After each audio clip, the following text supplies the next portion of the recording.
बांग्लादेश में हिंदुओं पर हुए अत्याचार पर डोनाल्ड ट्रंप की बयान को स्वामी चक्रपाणी महाराज ने कहा कि अति सराहनीय है। क्या कुछ का आपको सुनवाते हैं। अमेरिका के राष्ट्रपति के प्रत्याशी डोनाल्ड ट्रंप ने जिस प्रकार से बांग्लादेश में हो रहे हिंदुओं पर अन्याय, अत्याचार, हिंसा के खिलाफ आवाज उठाई है, यह अपने आप में बहुत ही सराहनीय। मैं अखिल भारत हिंदू महासभा संत महासभा के राष्ट्रीय अध्यक्ष होने के नाते मैं डोनाल्ड ट्रंप के इस बयान का समर्थन करता हूं और देश के जो विपक्ष हैं हमारे भारत के, कांग्रेस हो चाहे अन्य पार्टियां हो, उनको सबक लेना चाहिए। बांग्लादेश में, पाकिस्तान में हमारे हिंदुओं पे इतना अत्याचार होता है और देश का विपक्ष चुप रहता है, मौन रहता है। तो महंत राजू दास जी इस वक्त हमारे साथ में जुड़ चुके हैं। राजू दास जी, जिस तरीके से बांग्लादेश में हालात है, जब से तख्ता पलट हुआ तब से हालात लगातार बदतर होते जा रहे हैं और अब डोनाल्ड ट्रंप ने भी सवाल उठा दिया है कि जो हो रहा है वो बहुत गलत है।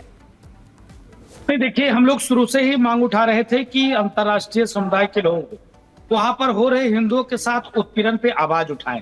जिस प्रकार से वहां पर धर्म के आधार पर लिंग देखकर आप देखो कि व्यक्ति को नंगे करके इस प्रकार से मारा जा रहा है, पीटा जा रहा है, मकानों को लूटा जा रहा है, दुकानों को जलाया जा रहा है। जो इस्कॉन मंदिर, जो वहां की जनता की सेवा करने वाले जो संत थे, जो मंदिर थे, उस मंदिर को तोड़ देना, जला देना और उसके बाद ये बर्बरता। जो सरकारी नौकरी में है वो नौकरी से इस्तीफा दे, नहीं इस्तीफा दे तो धमकी दिया जाए, तुम्हारे माँ बहन बेटियों की इज्जत लूटेंगे, तुम्हारे मकानों को लूट लेंगे और जबरदस्ती इस्तीफा दिलाया जा रहा है। इस प्रकार से हम लोगों ने हजारों वीडियो को दिखाया, उन समाज से संगठन के लोगों ने अथक प्रयास किया, फिर भी वहां पर ये स्थिति बना हुआ है। सब लोग मौन है और हिंदुस्तान के विपक्ष भी बहुत मौन है। तो मैं ट्रंप जी को साधुवाद देता हूं, आभार व्यक्त करता हूं। कम से कम उन्होंने आवाज उठाई, जिससे हमको लगता है थोड़ा बहुत वहां हिंदुओं को रिलीफ मिल पाएगा। बिल्कुल महंत राजू दास जी, लगातार ये कहा जा रहा है कि बांग्लादेश में जिस तरीके से हिंदुओं पर अत्याचार हुआ, उस पर विपक्ष की तरफ से, कांग्रेस की तरफ से ना कुछ लिखा गया, ना कुछ बोला गया और किसी भी तरह की संवेदना नहीं दिखी। लेकिन वो काम हजारों किलोमीटर दूर बैठे डोनाल्ड ट्रंप ने किया। क्या डोनाल्ड ट्रंप प्रधानमंत्री नरेंद्र मोदी के रास्ते पर ही चल रहे हैं? सबका साथ सबका विकास के तौर पर ही एक छवि को अपना गढ़ना चाहते हैं?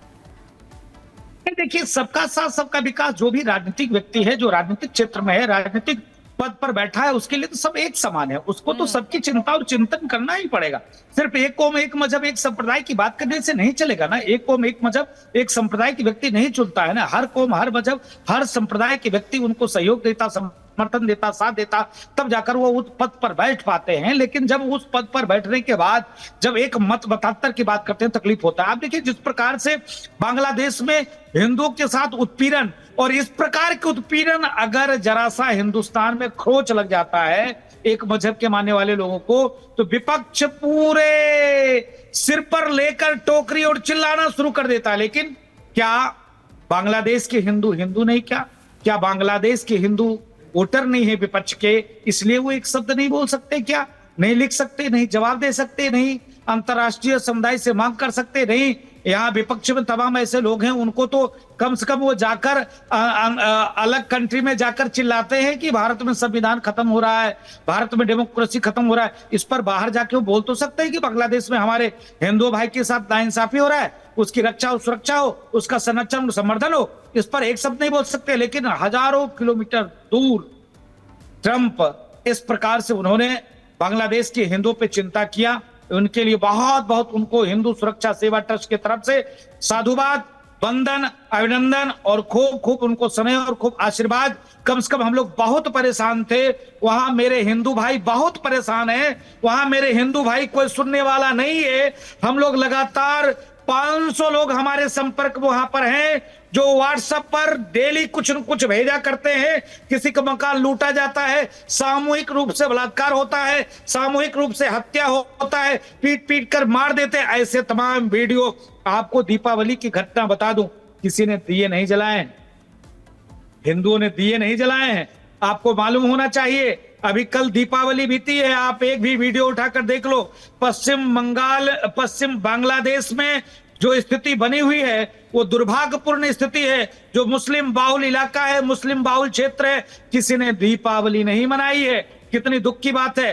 क्या हिंदुस्तान में मुस्लिम कौम के मानने वाले, इस्लाम को मानने वाले, ईसाईयत को मानने वाले, क्या वो अपना त्योहार नहीं मना पाते? क्या खूब त्योहार मनाते हैं। और हिंदुस्तान में भी एक वीडियो देखने को मिला है, उस वीडियो में मुसलमानों ने हिंदुओं को दीपावली नहीं मनाने दिया है। तो हिंदुस्तान में भी ये स्थिति है, तो आप समझो बांग्लादेश और पाकिस्तान में क्या स्थिति होगी। बिल्कुल राजू दास जी, जिस तरीके की घटनाओं का जिक्र आप कर रहे हैं लगातार वो देखा गया है। आचार्य शैलेश तिवारी भी हमारे साथ में जुड़ चुके हैं। आचार्य, डोनाल्ड ट्रंप ने बड़े सवाल उठाए हैं। बांग्लादेश में हिंदुओं पर अत्याचार नहीं थम रहा है। होली हो, दिवाली हो, या फिर आपने देखा कि दुर्गा पूजा के समय किस तरीके की पाबंदियां वहां पर लगाई गई हैं। एक तरीके से कहा जाए तो हिंदुओं का जीना दुश्वार कर दिया गया है बांग्लादेश में। लेकिन अगर अपने देश की बात करें तो सवाल किसी ने नहीं उठाया, ट्रंप सवाल उठा रहे हैं। देखिए, बड़े दुर्भाग्य की बात है कि हमारे देश के जितने भी विपक्षी नेता हैं, सब लोग मुस्लिम तुष्टीकरण की राजनीति करते करते हिंदुओं के इतने विरोधी हो गए हैं कि हिंदू होकर भी, जो सेकुलर हिंदू अपने आप को कहते हैं, वह हिंदू होकर के भी दानव की तरह भूमिका निभा रहे हैं यहाँ के जो विपक्षी नेता हैं। और मैं ट्रंप जी को धन्यवाद करता हूँ। डोनाल्ड ट्रंप ने जिस प्रकार से हमारे हिंदू भाइयों के ऊपर सहानुभूति व्यक्त की है, मैं मां त्रिपुरा सुंदरी से प्रार्थना करता हूं कि आने वाले समय वह फिर से अमेरिका के राष्ट्रपति बने। और जिस प्रकार से बांग्लादेश में आए दिन अत्याचार हो रहा है हमारे हिंदू भाई बहनों के साथ, जिस तरह हमारे बेटी बहनों के साथ दुराचार हो रहा है, यह दुखदाई है। और ट्रंप आएंगे तो निश्चित तौर पर मुझे लगता है कि यह सब रुकेगा। और भारत को चाहिए कि पूरी तरह से यूनाइटेड नेशन में अपनी बात को रखे। आज दिवाली है, कल भी दीपावली थी, लेकिन बांग्लादेश में दीपावली मनाना मना कर दिया गया। और जिस तरह इस्कॉन के जो वहां का अध्यक्ष है, उनके खिलाफ राष्ट्रद्रोह का केस लगाया गया है, यह अपने आप में बहुत ही दुर्भाग्यपूर्ण है। हमें चाहिए, हमारे देश के हमारे सत्तासीन माननीय प्रधानमंत्री नरेंद्र मोदी जी को चाहिए कि बांग्लादेश के साथ सभी संबंधों को विच्छेद करें और उसके ऊपर लगाम लगाए। बिल्कुल। और साथ ही साथ इस देश के जितने भी विपक्षी नेता हैं, चाहे वह राहुल गांधी हो, अरविंद केजरीवाल हो, अखिलेश यादव हो, ममता बनर्जी हो, ये सब लोग भारत के हिंदू विरोधी भाषा को बोलते हैं। और बांग्लादेश में जिस तरह के हिंदुओं के साथ अन्याय हुआ, कोई भी आगे नहीं आया। और छोटी छोटी घटनाएं फिलिस्तीन में होती हैं तो देश में लोग दुहाई देने लगते हैं, सेकुलरिज्म की बात करने लगते हैं, मानवता की बात करने लगते हैं। और यही जो बहुत ही महत्वपूर्ण बातों का जिक्र कर रहे हैं स्वामी जी आप यहाँ पर। लेकिन विनोद बंसल जी, विश्व हिंदू परिषद के प्रवक्ता, भी हमारे साथ जुड़ गए हैं।